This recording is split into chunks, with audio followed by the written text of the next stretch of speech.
Yes, omunja tulaba twebanye okubanga ate otwegaseko ku Big Brother Uganda twongere okukubiriza tugenda maaso okubanga ate osubscribinga ku channel yaffe eno buli kimu ekyetagiso gye okubanga ate okifunira ddala interviews ez'enjawulo okuva mu baserebubo okwetooloola eggwanga lyonna erya Uganda. Olunaku olwaleero of course nga okitegeera tuba tutambulako ne baserebu ab'enjawulo olunaku olwo Mukama atuyambye tufune omukyalo omulungi ennyo agenda kubanga ate atuwulira amannya ge leero oluvannyuma twongere okubanga ate tumutegeera n'ebirala ebimukwatako. Mukwano tugwaniriza.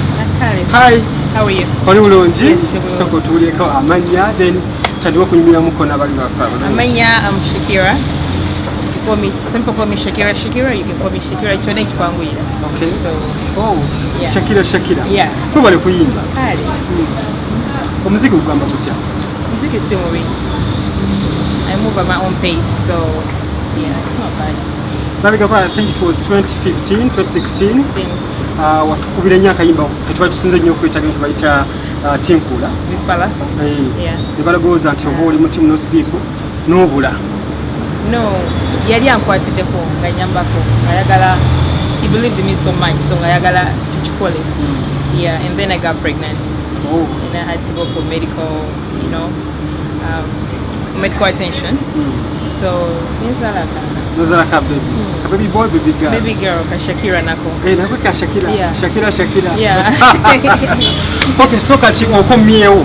Wavudde mu maternity leave, baby you are maternity leave yagwadde. Nesoma n'okusoma nemmala. Okay. Kati 2020 tuli mu 2020. Wamala okuzaala. Project ki zogenda osimbako essira? Because tulaba nnyo abayimbi baffe ebiseera ebisinga kasamala okuzaala. Bali lakisinga nnyo amaanyi gonna n'agazza ku mwana. 2020 tusuubira ki olowooza Shakirah? 2020 has a lot coming, so I'm into acting as well. So music, film is the first time we have more songs coming. Okuzala, you know why people relax a lot? Because Okuzala, it has so much that needs to get done. Okay. Especially for a mother, not for you that normal. So for a mother, it's so much to deal with. So yeah, I took a break because of that. I'm with you and expect a lot more coming. Kalonzo kikoyinza okuwa abayimbi naddala abakyala nga tebanaba kufuna zadde ebyo nga wo bakyagenda maaso n'okuyimba kubanga bwe tukiraba nti bafunamuko ka break n'ozaala kati akomyewo nalo muyimbi ali eyo ng'agayadde agamba ajja kuzaala Mukama nga yagadde omuwa amagezi ki? Take your time. Nange I didn't expect it. Nali ndi awo ngenda mbulalo nga bagamba na Shakirah kali mu lubuto. So tewakasuubira. I didn't plan it, it just happened. But don't wait too long to have a child. Continue with medical field as well. So it's not good to wait too long, especially for a woman, because there's so many issues that change within your body as you grow. So don't wait too long and have it when you're ready. Totally not until you're 40, because that's not good. So okay, so musical. Sasa nyo kwetolera kutata omwana yani nakyo kyogereko because that's omwana mmeklabi. Wamawulire gakuba Shakirah amawulire gakuba buli wamuntu Pallaso. Those were all lies. Bagamba nakomboga. Those were all lies, honestly. That's how omwana is businessman, corporate man. Talina in the street, Talina in public, Talina TV, nowhere. Yeah. So 2020. Wafunye manje mpya? 2020 yeah. Manje amuyitana. Amuyita Simuwangako. Musa Simuwangako ono waffe? Okay, tugenderawo. Nga tumaliriza. Yeah. Ebiseera bisinga gwe nga gwe omuyimbi obeera n'ensetinga gye bawa esetinze. Yeah. Nagati omwaka guno ng'ejju nti giri emyaka obadde mu kuzaala obadde mu kuki. Nkyazaala badde you make it seem like maze. No, just manyi kati ono yasoose sukaali wazadde sukaali. Yeah, but it happens again. Nkyazaala wata kyayagala bulala so. Kati kati omuyimbi ajja kulowooza naddala omuwagizi wa Shakirah ajja kudde yagambe Shakirah ate omuwagira aba atuuse ng'atumbuse ate ng'azaala ng'ekyo kisimbyeko luga nti nkyazaala kibagamba baby tebalina zaala nobalina okuzaala naye ng'ate music kyekikulu ennyo. Music is always music. No one band but I can still sing, it's just that fans expect you to look a certain way. They think of it. No, okuzaala doesn't mean it's the end of you. It's just a different life, but you're still the same person.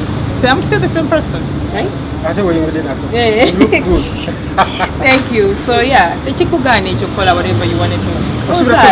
Osula kokola like kola konani omwaka muno kubanga bana bazze So far bazze n'amaanyi bazze na muliro Abana banje balungi, yeah, but I love Winnie's music. Winnie what? Yeah. Why I feel Winnie like what? we could do a good collab. I think I'm going to be Yeah, because most of my friends bachagala knew. So now I'm okay, I'll work on it. And I love her voice, so yeah. But I'm comparing her with this song or you know Beyonce and Shakirah song. So they want something like that. I'm okay, we'll work on it.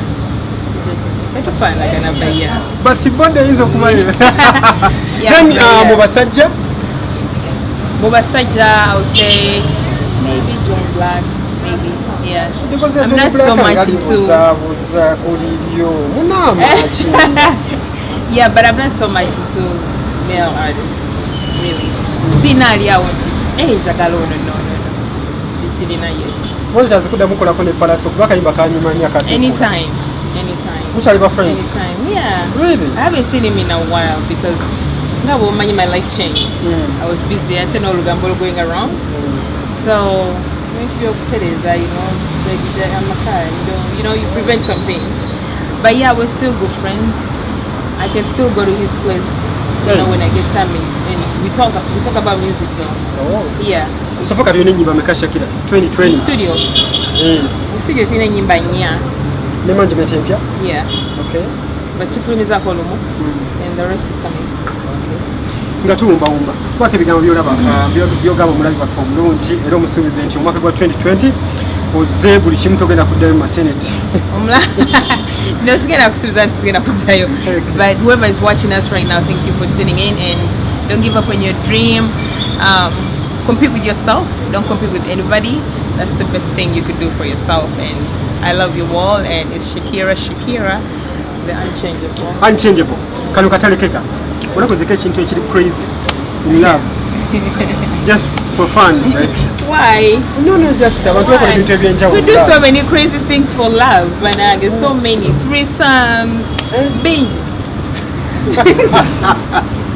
Kale teyanza kwete tambe twali n'omuyimbi wa pamita Shakirah. Mwana mulungi nnyo, of course okuva Kagere paka waggulu. Ali so beautiful. So muwagire nnyo music we. Ate bwe kimu kijja kubanga ate kitambula ddala. Yenza sola flexible. Genda maaso okubanga ate osubscribinga ku channel ya FEN Big Brother Uganda. Tujja kubanga ate tukomawo tubaite abayimbi abalala. Then bwe kimu kitambulire ddala tovaawo.